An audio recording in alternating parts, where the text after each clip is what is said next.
All right. You got to fix my life later. I got money on this. I want to stay in a good mood, keep positive, because this is fight night. Don't make Michael grow up here. This isn't a beach town anymore. It's a sewer. But it's my sewer, Jiminy, and I love it. I kick around about 6 square blocks. Everybody knows me. I got the whole town wired.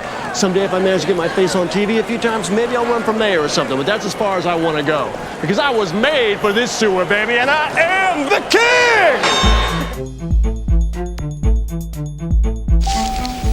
Yippee-Ki-Yay, mother... Welcome to the party, pal!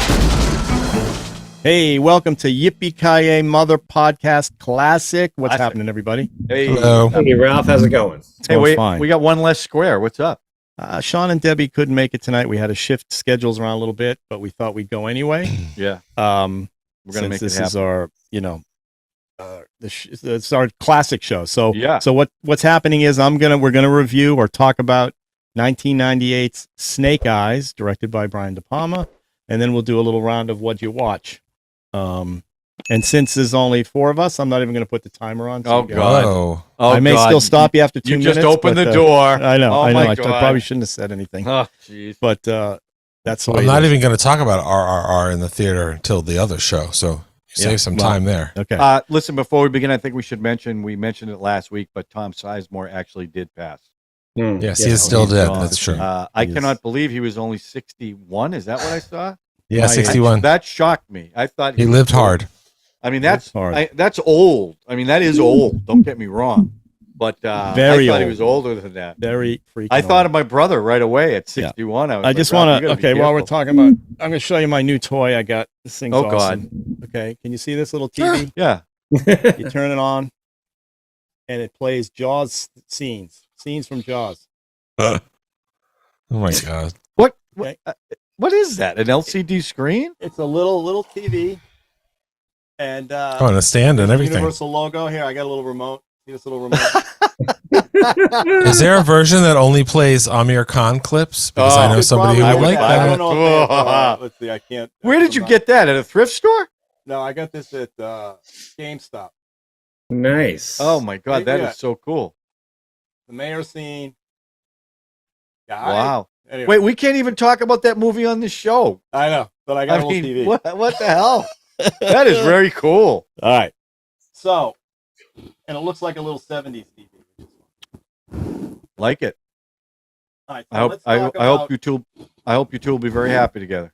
We're gonna be very happy. So Snake Eyes, 1998, starring Nicolas Cage, directed by Brian De Palma. This is towards the end of what's that? With Gary Sinise. I'm gonna list it's Gary Sinise, John Hurd, Carla Cugino. Yeah. Oh, please. Stan Shaw plays the boxer. Kevin Dunn. Mm-hmm. Also the name of Gary Sinise's character, Kevin Dunn. Michael Rispoli, he was in The Sopranos. Been a lot of stuff. And of course, Luis Guzman is in there for a little bit. Louis Guzman. Very 90s Louis Guzman. cast. Yeah, absolutely. Kevin Dunn, interestingly, because he had the same name as Gary Sinise, he got a penthouse. They rented Gary Sinise a penthouse, and then he had to get kicked out, and he went to they said a Kevin Dunn. Right, a chain. It went to a chain. He went to a chain hotel. Poor bastard. All right, so this is pure Nicolas Cage, pure Brian De Palma, kind of like unfiltered, both of them. Mm-hmm. And pure David Koepp, I would argue. And David Koepp also, right. He's one of Brian De Palma's screenwriters as well. So the synopsis of the story is Nicolas Cage plays kind of a crooked cop who's going to... he's a crooked cop. Just a little. A little crooked. Just a little bit crooked. Goes to a fight night. Happened his buddy, his old lifelong buddy or old friend growing up, is Gary Sinise, plays a naval security officer because the Secretary of Defense is coming in, and there's some missile thing, a test. It's all about a test that they had to do. And there's an assassination that takes place. And the movie basically is, and Brian De Palma says it's his version of Rashomon, where you're seeing the same scene from different perspectives. And ultimately, Nicolas Cage has to solve this mystery because he happened to be there. The woman, Carla Cugino, plays a whistleblower who tries to warn. I said her name wrong, right? Probably. That's all right. You did. That's okay. Well, it's an Italian name and it has a vowel on the how do you end, say so her you're not name? used to that. Cugino, isn't it? Cugino. Yeah, that's not what you said though. So Oh, okay. you said Cugini, like Cugini. Well, anyway, she plays this blonde woman. Yeah, she's not blonde. Right. Who's trying to warn the Secretary of Defense, and he gets shot. So now the movie is about Nicolas Cage trying to solve this crime using technology that he finds in this at the fight. Now, also there's also a hurricane that's happening in Atlantic City that's about to wipe everybody out as well.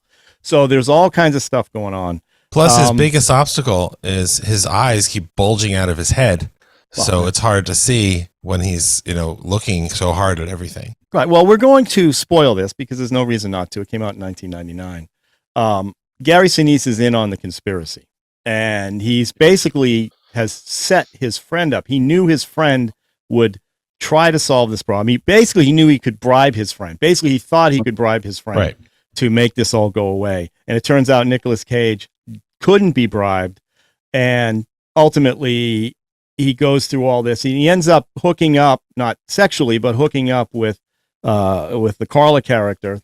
Carla's playing the character, and it's about her in the middle of all the chaos when the shooting happens. The cool thing is De Palma shows it from different angles, so you see how Nicolas Cage puts this thing together by seeing the eye. They had a blimp that was floating that was recording the whole thing. There were other cameras everywhere, and it's just the breakdown of this mystery through different camera angles. It's cheesy. It's Nicolas Cage at his cheesiest best. It's a little De Palma's a little.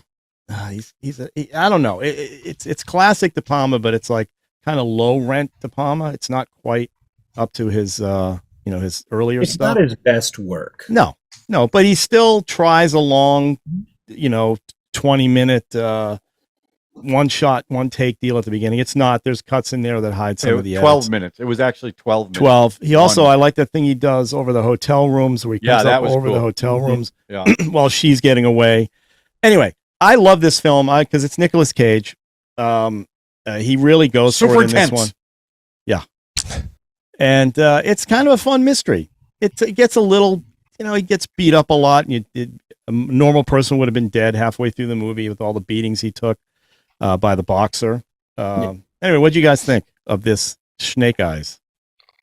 Well, I'll jump in. I saw Snake Eyes when it came out in the theater, and I was super excited about it because it was going to be a classic Brian De Palma conspiracy mystery, kind of like the one that I always think of is Blowout. That's the one of his that that's a masterpiece, and it is. I really had a hard time with then, and not as much now, but when I first saw it, I really had a hard time with Cage's just kind of ridiculous, not literally shown, but like coked up performance. That's what it felt like. Like he had done a few bumps on fight night to get super into it, and he's jumping around and acting crazy and all this stuff. But it is funny. I did like seeing it a second time. I think I actually enjoyed it more the second time around. Rashomon, this is not. Let's be very clear. Well, I think theoretically the point. I know what he was going for. I know what you mean. Right. But like, this is like one of those movies where you're like, and this is one of those things where like, there's certain things in your mind that just start like clicking. Like this time, I didn't think about it the first time. Of course, I don't remember. That was 25 years ago, so maybe I did. But there's a scene where like they've kept all 14,000 people from the arena in the arena.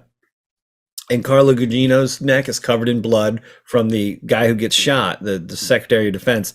And somehow or another, all these people aren't allowed out, but they're not in the arena anymore. So they're just kind of in the causeway areas, like where you'd go get your sodas and whatever. And yet she goes to a women's bathroom and is completely alone, for like 5 straight minutes. And I was just like, to be fair, she was blind, so she couldn't really see. Yeah, but her glasses get broken. Yeah, her glasses get broken, and then she stole some clothes right in front of everybody. She's just pulling stuff off the racks. Yeah, okay, so there's some plausible deniability going on. There's like some parts of it. There was just but for some reason, I could handle her stealing the clothes. I could do all that, but somehow I was just like, she's been in that bathroom a long time, and nobody's come in. Like, I almost would have been like, maybe. Anyway, the point is, but it had some great twists. I think, and I love Gary Sinise as the bad guy, like turning around to be the bad guy. Who saw that coming? I did not see that coming when I first. Oh my God! No, really? You really did it? Well, I'm going to say this before, and I think I've said this before, and I'm not going to say that it's because I'm whatever super like.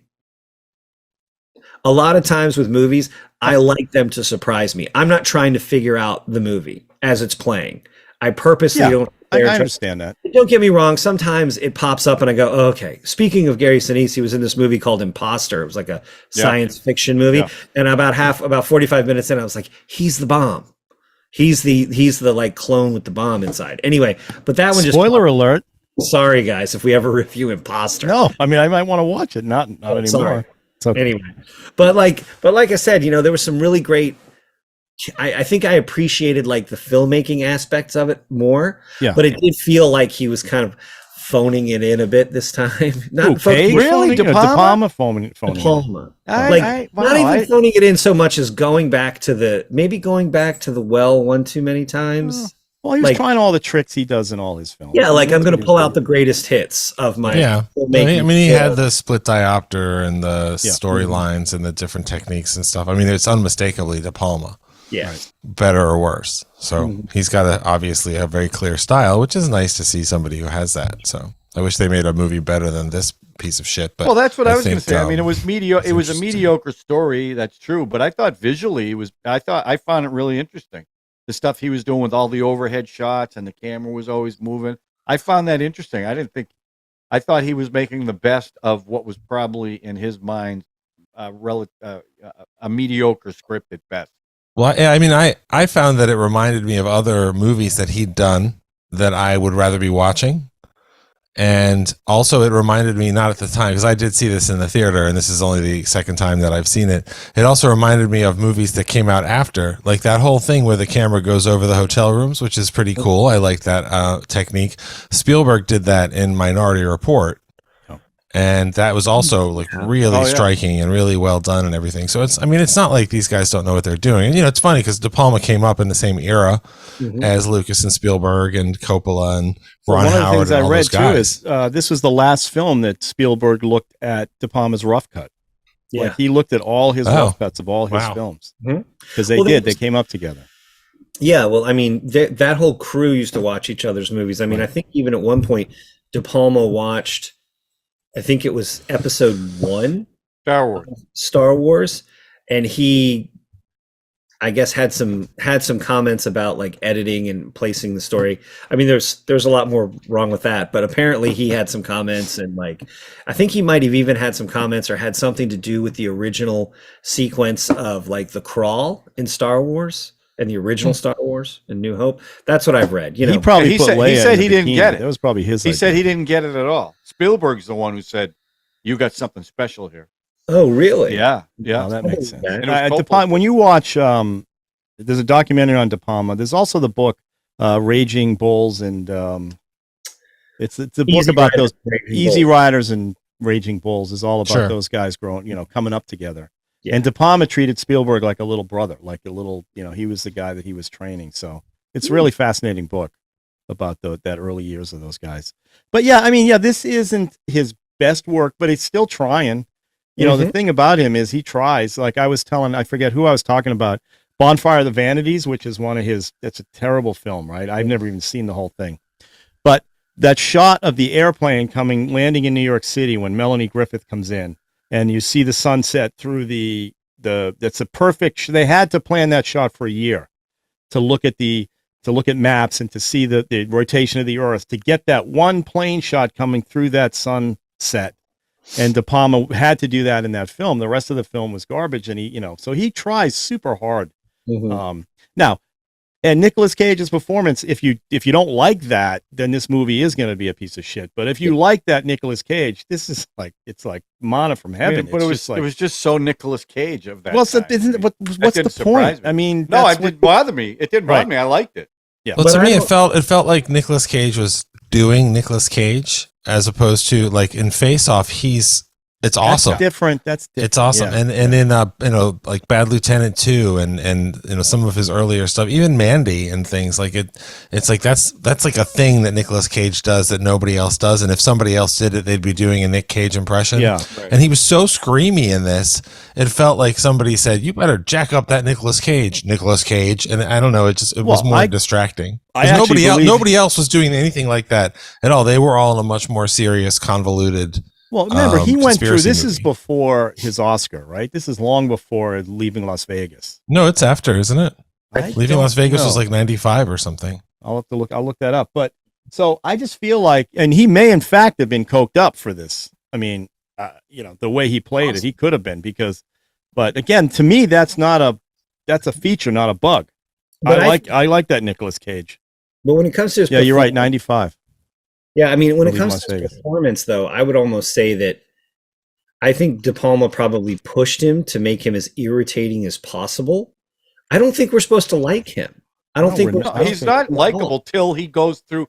Listen, he goes through a transition in the movie where he's all jacked up for the fight and everything. But once he interacts with her, and now he's protecting her. Like Ralph, you said he wouldn't take a bribe. He wouldn't take a bribe because he put a face to the woman. Yeah. And he even says in the movie, if I didn't talk to you, if I didn't have a face, none of this would have happened. So he would have probably taken the bribe. Well, they were trying to show the good in him. Right. And ultimately it didn't pay off for him, because everything that Gary Sinise said would happen to him happened at the end of the movie. Right. Because he does make that thing when his mouth is all swollen and everything, and they've got all that stuff on him, and he's like, I never killed anybody, right? And like that was kind of his Rubicon, like he wouldn't cross that line. But like you said, he even says later, like perfect, like you said, if he hadn't had a face to her, he might not have. It might have been very different. Well, Drew, you really hated it, huh? I didn't even hate it. I just thought it was just tiresome. And like if I want to watch a movie about an attempted assassination in a sports arena, I'll take Sudden Death with Van Damme, any day, because that movie is like exciting and fun. And this is a conspiracy that the more that they unfold it, the less I cared about it. And then the fact that we were watching the same things over and over, like Rashomon, but not as good as Rashomon, made it even more. I don't know. It was exhausting. It wasn't fun. I didn't feel like I'm like Chris. I want to be surprised by movies, and I don't mind if it feels like a puzzle I'm solving as I'm going along, and if at the end they fool me and somebody was dead the whole time, I love it. I think that's great. But this one, by the time we got to the end, I was like, I don't really care what's going on. I'm not even sure if the filmmakers know what's going on. And then there's a big wave. Like, I don't know. It was exhausting, and I didn't hate it. I just felt like I didn't need to see that when I first saw it, and now all these years later, I don't feel it's any worse. But it is definitely, Brian De Palma doesn't get to make movies at that scale anymore. And the whole, it's in real time thing is, again, it's more interesting than actually making the movie more entertaining, because that should jack up the tension. And I just never felt that. And I think part of that is maybe because, he's just like, he's repugnant, but not in an interesting way, because, and for me, I think that's because he's Nicolas Caging so hard. Is that it's like I can't get a sense of this guy Santoro, who's kind of a piece of shit who might get redeemed. He's just Nicolas Caging really hard. And I mean, I thought he was more Nicolas Cage in a bad way than he was when he played himself in the excellent Unbearable Weight of Massive Talent. And I'm a big fan of Nicolas Cage. So it's like, one of these things where he did what he was supposed to do, and it just didn't connect with me in 1998, and it still doesn't connect with me. So I bought into it completely. So, John, I saw this movie not in the movie theater. I have the DVD of it, and I hadn't watched it in a long time. And frankly, I didn't remember anything. I liked it. Look, when you think of Nic Cage at that time, especially, you know what you're getting for the most part. So that didn't bother me. He was manic. He was energetic. Now, probably if I saw this in 1998, I wouldn't have automatically assumed that Gary Sinise was the bad guy. Right. But I now, thought John Hurd. I thought it was going to be John Hurd. Yeah, I bring thought John Hurd in there. Yeah. Although he kind of disappeared. They just made such a big point out of how close they were, how straight-laced Sinise was versus Nic Cage, and how Nic Cage covers for him so blatantly that you knew they were setting up that he was going to be the bad guy. And the other thing I thought, but I have to tell you, I enjoyed this movie. I liked the way it unfolded because I wasn't quite sure why this was happening and, you know, how the boxer was involved and all that stuff. So that I liked as it progressed. My biggest complaint about it was it felt like the ending was like really, really rushed, and it just all of a sudden ends. And it was like, I was kind of like, even that whole scene where he's walking with the tracker on his back and Gary Sinise is right behind him. And he only sees him because there's a shadow. And then he says, make her unlock the door. Well, the problem with that was they locked it from the outside. He locked her in. She couldn't get out. So how can she unlock the door when it was locked from the outside? That made no sense. And I also read that the hurricane, there was a big scene of the hurricane that didn't end up making it in the film. ILM did the effects for it. So I don't know. Part of it is when that ambulance is going away at the end, you see the wave. They cut before the wave takes the ambulance down. So what was going to be? I mean, that was going to have some because he even mentions it in a line. At the end. So that was going to have some. Maybe that would have made the ending more interesting. But for me, I actually enjoyed the build up. Like I did like the fact that, you know, when he saw the boxer through the door, and then they show that scene from the boxer's perspective. I actually like that. That kept my interest. But I did feel like, and I thought Cage was crazy in the beginning, but as he started to realize, one, that he was betrayed, and two, that he had a responsibility to this woman, he wasn't quite as manic as he was in the beginning of the movie. So I like that change. Plus, he was getting the shit beat out of him. Yeah, well, that too. But I just felt the ending. It was like they just. It was very lackluster for me. And I thought De Palma, and I remember as I'm watching it, I thought visually I found it really interesting. So maybe he phoned it in, but De Palma phoning it in is still visually better than most directors out there. Oh, so I enjoyed that. I didn't use the word phoning it in. I said it's not on the level of his, like you mentioned, Blowout and Dress to Kill and, you know, all that. I mean, I even love another one of his that I think is fantastic that's probably not mentioned as much is Carlito's Way with Cugino. You know, I really like Carlito's Way. I think that's a pretty good movie. Ending. But I know I'm with you, John, especially that ending. It's like, so they're in this cage and then all of a sudden, oh, by the way, the cop car crashes right through it. Right. Just at the right moment. It's like, it just felt like obviously, I think that was probably something that they picked up when they decided not to use the wave. Hurricane. Yeah. It was just anticlimactic for the buildup that was there. Yeah. All right. So just so you guys know, right after he did this one, he did 8mm. I don't know if you've seen that one. Yes, I have. He was a very dour, reaction. Right. Like, very subdued in that one.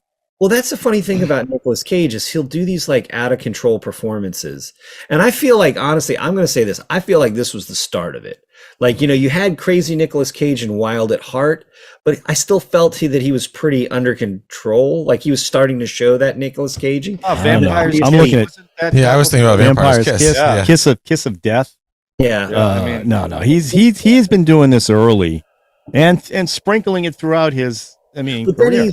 But like you said, after 8mm, he's very reserved in that one. He did that movie, which I really liked. It wasn't great or anything, but The Weatherman. Yeah, that's actually a good movie. Yeah. You know, where he's really like low key. And did what was that other one he did? Lord of War was pretty good. That's an excellent movie. City of Angels.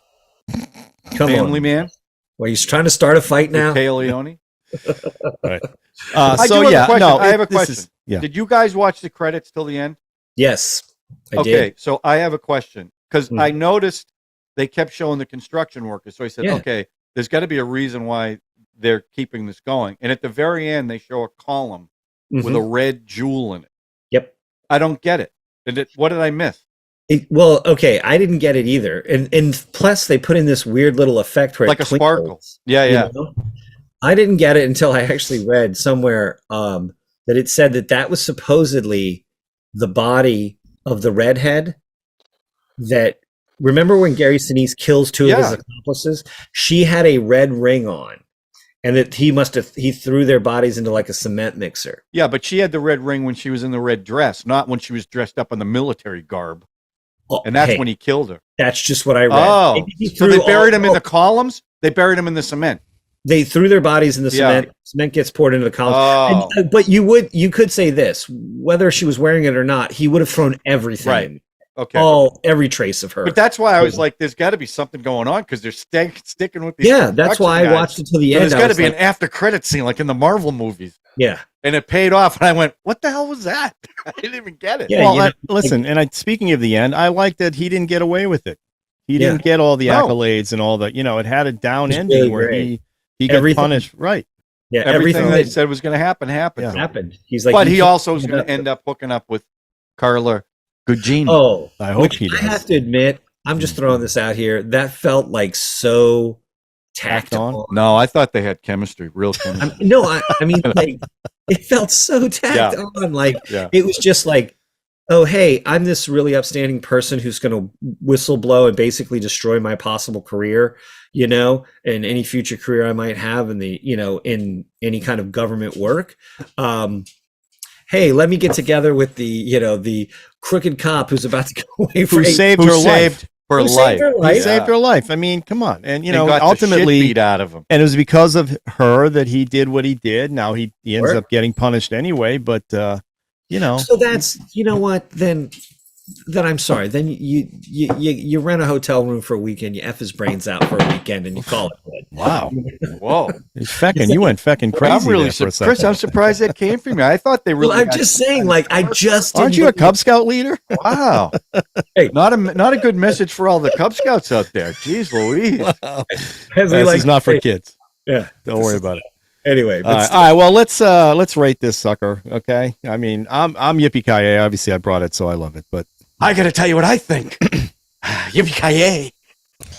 is that, I don't know who you doing there, Nicholas. That's Adam Sandler. Not Adam Sandler. Who's the guy on Saturday Night Live doing Nicolas Cage? Oh, That's who that was. Oh, Andy Samberg. And Andy Samberg.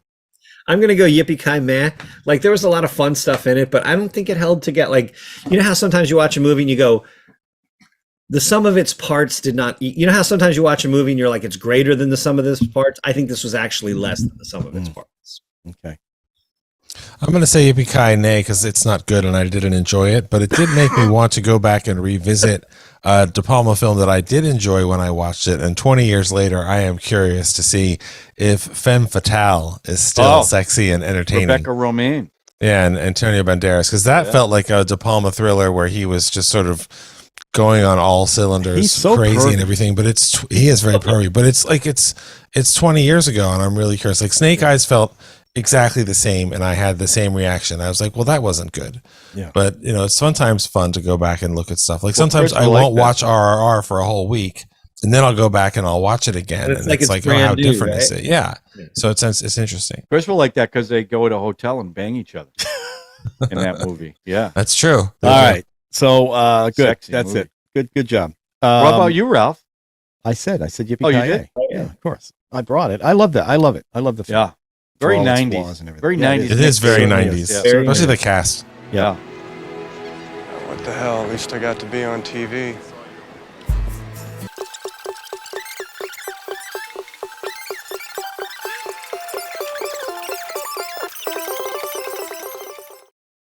All right, so let's move around to what you watch, and this time I'm going to start. Oh, Um, nice. Yeah, Hey. because I'm going to talk about this in our other podcasts we do, but I did go to I'm telling you guys know this, a film screening of RRR, and I had an absolute feckin' blast. It was just so much fun to walk into a theater where before the movie started, and it turns out some of the people work with Chris. I just out of the blue, some guy was mentioning a movie and he sees me react and he starts talking to me and we just all start talking about all these Indian films that we have. Didn't you watched. say he saw you raise your eyebrow? I raised my eyebrow and I got all excited and I mentioned the podcast. I mentioned some films. Some other people were mentioning Lagan and all this stuff. And then I told this story about the trailers. There were 4 Indian trailers before the film started. And there was a 12-year-old girl sitting in front. And every trailer at the end of it, she said, "Oh my God, that looks terrible. Oh, what a piece of crap. Oh," and her parents are getting like, just shh, shh, shh. She's just being obnoxious. RRR, credits end, movie ends. She gets up and goes, "Oh my God, that's the greatest movie I've ever seen in my life."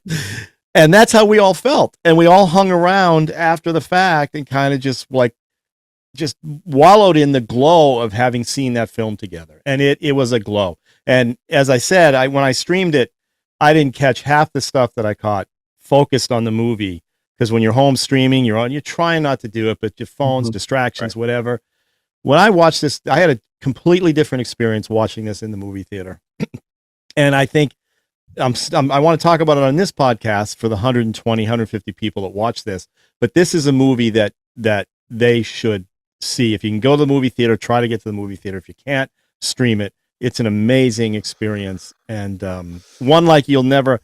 But if you've never seen one of these movies, you have to know it's a long movie. It's a long movie, and you got to kind of commit to it. But if you give into it, you'll be happy as a. Yeah, you won't have to work to commit to it. It'll grab you. So. Well, I got to tell you, like I was telling Ralph, I told everyone who I've told to see this movie have loved it. One guy, I said, "Listen, you got to watch this movie." He said after 20 minutes he couldn't watch any of it. Yeah, I had one friend like that too. Yeah, and I said, well, you got to give it a chance. I mean, but then I thought to myself, if you can't get into it after the first 20 minutes with those two big action scenes, oh yeah, you're not going to be into it. Well, to be fair, that first scene where he jumps into the crowd, is so absurd. Yeah, I mean, they're both absurd. The tiger scene is absurd, but for me, the tiger scene is like holy. The other one, because if you're not quite into it, you're going, this is ridiculous. Right. That guy would be dead within. Once those people pile on him. But once you break through that and you just go with it, for me, it's the bridge scene when the two guys rescue the kid off the bridge. Sure. And I don't know, when you saw it, Drew, you saw it, right? You did go see it. I also went to the theater. The way my weekend worked out schedule-wise, I was not able to go to an evening screening. So Kelly and I went. There was one other person there, so I didn't get the crowd experience. I also had a fantastic time with it, though. To watch it that big, that loud in the original Telugu, it was really, it was just so exciting, and it felt like seeing a lot of it again for the first time, just because the scale of it, and it is a gigantic movie. And I mean, I have a nice setup here, and I'll be happy to watch it in many other movies, and it wasn't IMAX or anything. It was just a big minute. Although one thing that was funny, you have to plan your urination. More specifically, and we could do it because we've seen the movie before. So it's like, okay, well, when they get Jenny's tire flat and they go to the market, if you have to go, that's a fine time to go. It's not, you're not missing any big scene or whatever. But we were all lined up for the intermission, and the interval thing came up, and we were like, okay, let's take a quick break, and then it just kept going. Yeah, and so Kelly went out and just out of curiosity said to the people at customer service, hey, do you guys know you're supposed to run a 10-minute intermission when that comes up in the film? And they were completely mystified. They had no idea that they were supposed to do that. And they called over another employee like, hey, are we supposed to do that? And the guy went, oh, I don't know. The very first movie I ever went to, my mother took me to go see Oliver. And that had an intermission in it, 15 minutes. Was that the Stoughton, Massachusetts? Yep. Yeah, that came up. In that scene, listen, I would love to see this where people are going, dancing and going crazy, because when that scene happens at that party and all those animals come out, I could feel the energy. Feel the energy. Well, Ralph, one person's going to take the lead to do that. It should have been you. No, I can't do that. And then when the two hands clasp and the interval came up, I'm the one who hooped and hollered, and I was just like, oh, because I thought I'd have a little time, and then it dives right into the movie. Yep. Fantastic. I can't recommend it enough. I'm trying to get other people to go with me. I'll keep going. It's a 3-hour film, but I want to sit there with people who haven't seen it just to get their It's reaction. not playing anywhere around here. Well, as far as I can tell, the last shows are going to be Wednesday. Really? And then I don't think it's here through the next weekend. Because I would totally go and see it again and try to go see it in the evening. Yeah. I mean, I do have a 105-inch screen, so I mean, I tell you what, that's the thing. That's a great way to watch it, of course. But I am sorry that I got the theater experience, but not the kind that you had, Ralph. Like that is really a special way to share that movie. So I was telling John, you leave an American film, you don't want to look at anybody. I got to get out of here. I don't want to be. Then you have to go. You go in the bathroom with all the same people. It's like, but this one, we were all of us wanted to talk about. It was great. Cool. It was great. All right, Chris, what'd you watch? I actually caught up with the movie. I was super excited. As many of you know, I have the Criterion channel, and I love it. It's amazing.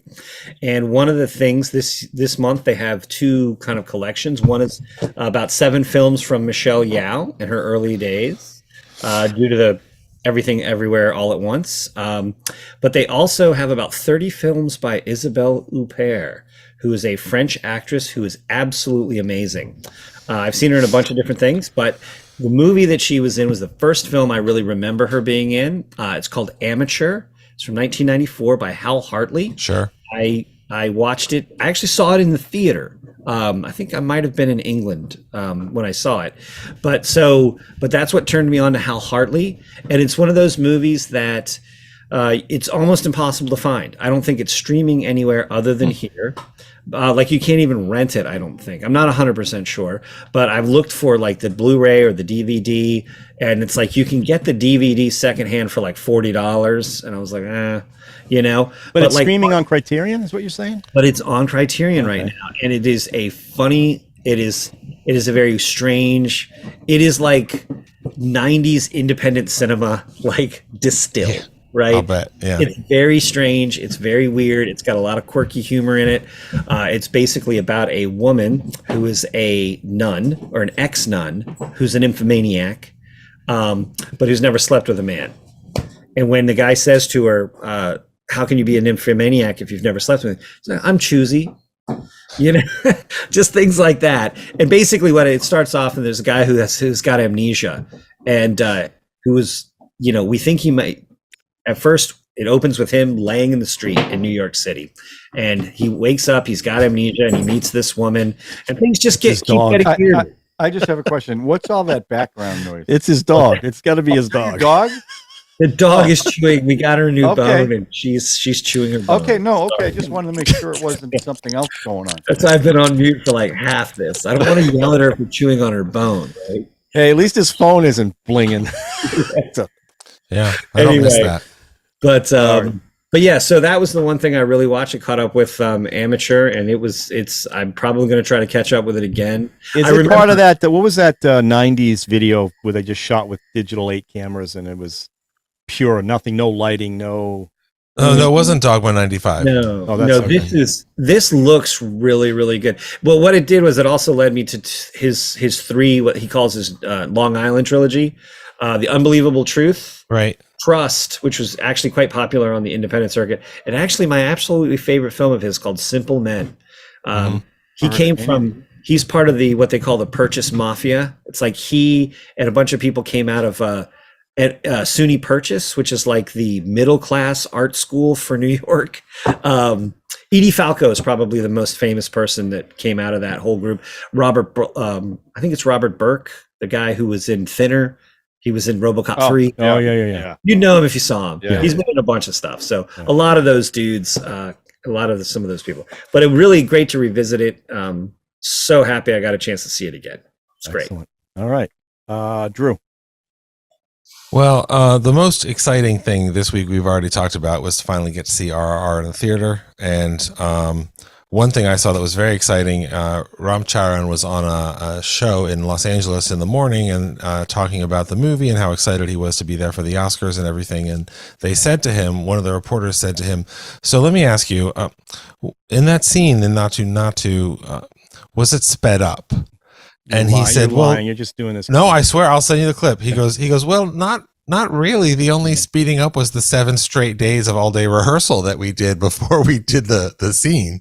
Yeah. And he sort of implied that he might be involved in the performance of the song at the Oscars, which would be pretty exciting. Be incredible. That would be pretty crazy. So we'll see. I don't know.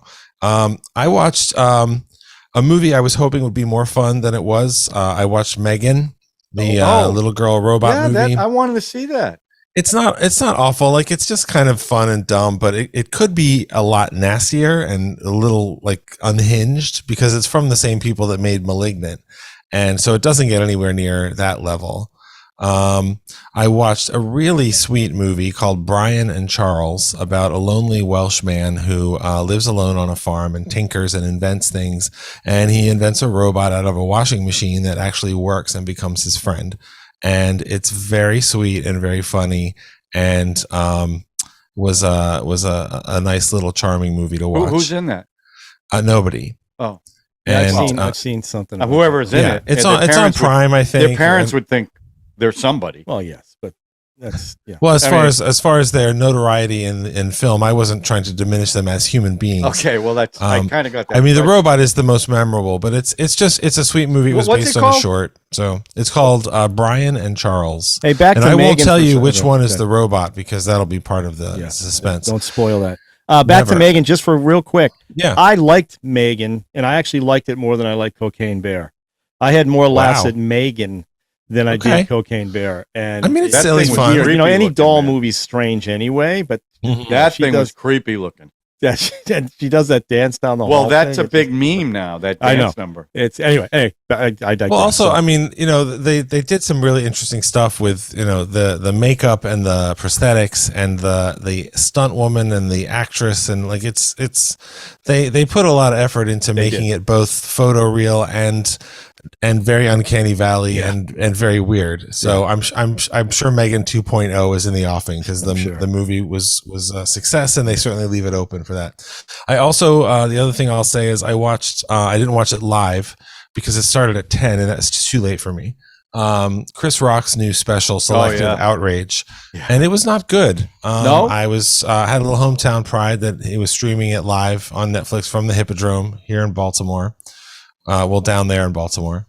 But I mean, he's obviously, you know, one of the greatest stand-ups of all time. It just wasn't his best. It wasn't the best looking thing. Joel Gallen, who did all the amazing MTV Music Video Awards stuff over the years, he directed it. And it was just sort of bright and flat. And he's leaned more and more into that thing that he does where he repeats the thing over and over. He goes, I'm talking about selective outrage. And then he says something, he goes, selective outrage, like it's Mammoth with less, cursing. And it made everything feel longer. So I didn't care for it. And then at the end, he basically said, Will Smith is a big asshole who hit me and fuck that guy. Okay. I mean, yeah, I don't disagree. So that was a little disappointing, but well, and he did it in Baltimore. Jada. Yeah, I said he did it at the Hippodrome. Jada He did it at Pinkett the Smith's Hippodrome. hometown. That's right. That's right. So there Yeah, might have been so- something behind that too. But also, I mean, he's been as a stand-up does and should. He's been doing that material on his tour, building up to the special. So because it's a day where you can't keep anything secret, some of those jokes are out there. And he actually made a joke about the movie Concussion, and then Will Smith actually gave him a concussion, but he screwed up the title of the movie. And then he goes, wait, I blew that joke. So that was actually the only sort of real human moment. And it was kind of funny, not even in a laughing at him way, just like, because you hear him say it. And I won't say what the joke is that he ruins if you want to watch it, but you're kind of like, wait, and then he realizes it. So it's kind of funny, but you know, he's Chris Rock. I mean, he's one of the greatest of all time, at stand up, at writing, at comedy. And so it's getting weird, like pushback and reviews. Some people love it, some people hate it. The black community doesn't like it. The white community doesn't like it. The black community I don't loves care. it. The white community loves it. I mean, I don't care about any of it. Like, he talks about some stuff like, you know, being woke and things like that, and he's got his own perspective on it, and it's all, I think, really thoughtful and reasonable kind of stuff. But there's nothing in it that offended me, and it is Chris Rock. I was kind of hoping there'd be more of those kind of moments, and there really aren't. But that, you know, it's just, it was okay. And I was a little surprised that Chris Rock did a new special live for Netflix, which they've never done before, and it was just okay. But I'd rather watch him than Dave Chappelle, because at least it was an hour. Dave Chappelle would be like 4 hours. Right. So all right, Johnny boy.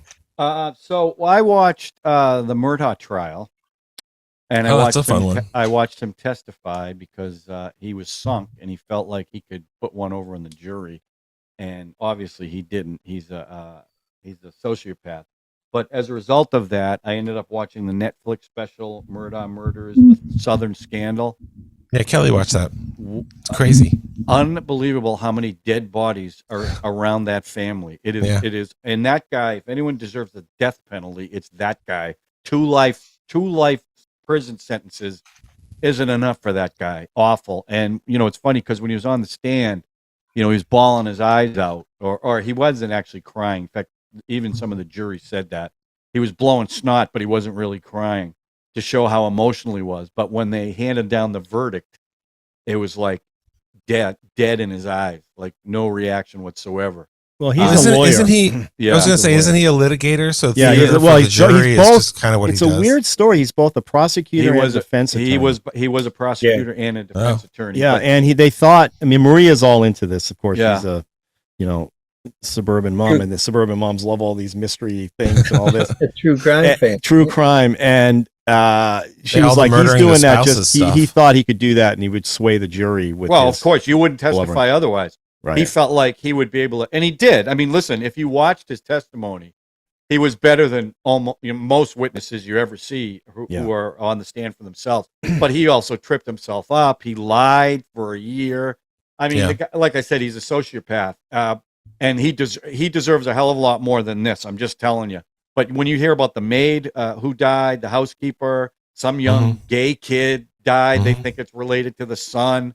I mean, just horrible. And he got busted because the son recorded something, and his voice was on the recording when he said he wasn't there. That's what sunk the guy.